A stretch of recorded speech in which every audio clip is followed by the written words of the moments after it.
The other day while I was outside painting the front porch of my house, one of the neighborhood Jehovah's Witness women stopped by, and we had a nice chat for a little while, and she gave me a copy of the September 1st, 2008 Watchtower magazine.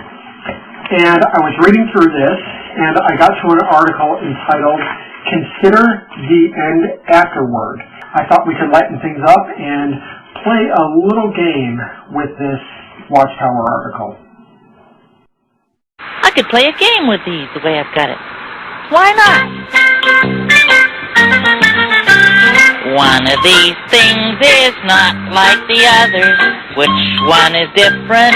Do you know? Can you tell which thing is not like the others? I'll tell you if it is so. One of these things is not like the others. Which one is different? Do you know? Can you tell which thing is not like the others? I'll tell you if it is so. Okay, if you're like most people, you probably automatically said, well, a college education is different. Smoking cigarettes, watching immoral movies, a young person posting personal information on the internet, or going to a party where drugs or alcohol are freely available are all unwise things to do, yet going to college is a wise thing to do, so going to college would clearly be different. However, if you're a member of the Watchtower's governing body, evidently the question you're asking is, I don't understand the question. These things are all unwise to do. In the article in the September 1st Watchtower called "Consider the End Afterwards," the Watchtower says this on page 10. What will be the end afterward? Young people are often exposed to temptations and pressures to experiment with things that seem popular. Here are some likely scenarios.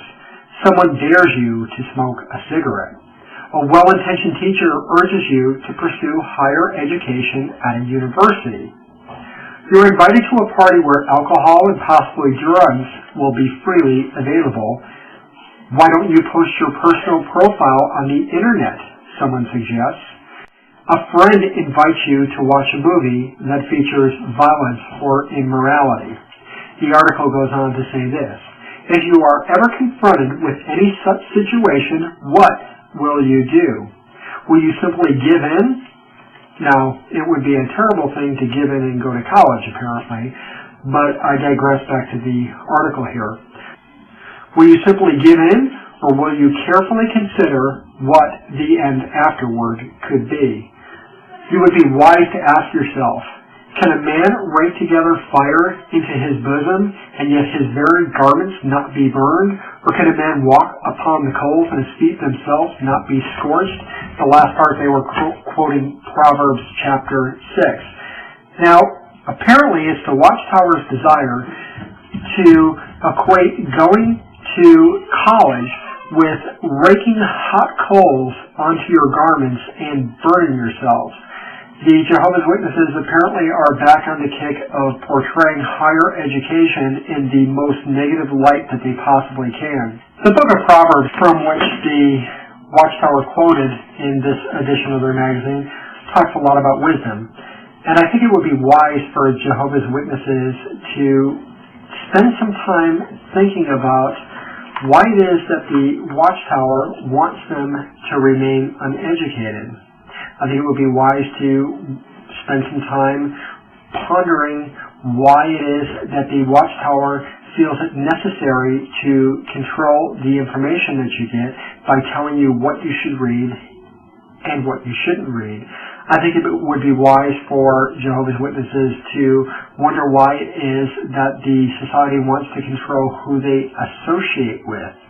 And I think it would be wise to consider why it is that the organization even wants to control to some extent the way you look by telling you how long your hair can be or whether or not you can have facial hair. Why is it that the society feels the need to exert such control over people, and it might even be a good idea to go and look through history at different organizations and even at different nations who exerted such control over their people or constituents and see what happened in those situations. It would also be wise, I think, to follow the logic that the organization uses when making these type of arguments through. For instance, the Watchtower will tell you that, well, going to college can be a very dangerous place, and that it can be. Sexual immorality runs rampant in college. Drug and alcohol use runs rampant in college. And all sorts of terrible things can happen while a child is away at college. But if we're to follow that logic through and say, well, for those reasons they shouldn't go to college, let's see what happens in high school. Well, all these things can and do happen in high school also. So why is it that the Watchtower isn't telling you that you shouldn't be sending your kids to high school? As a matter of fact, in the later years of even grammar school, junior high, these things can and sometimes do happen. And of course, the Watchtower isn't telling you not to send your kids to junior high, because even faithful Jehovah's Witnesses, I think, would be able to see that for what it is. So ask yourself this simple question: why does the Watchtower want you to remain uneducated?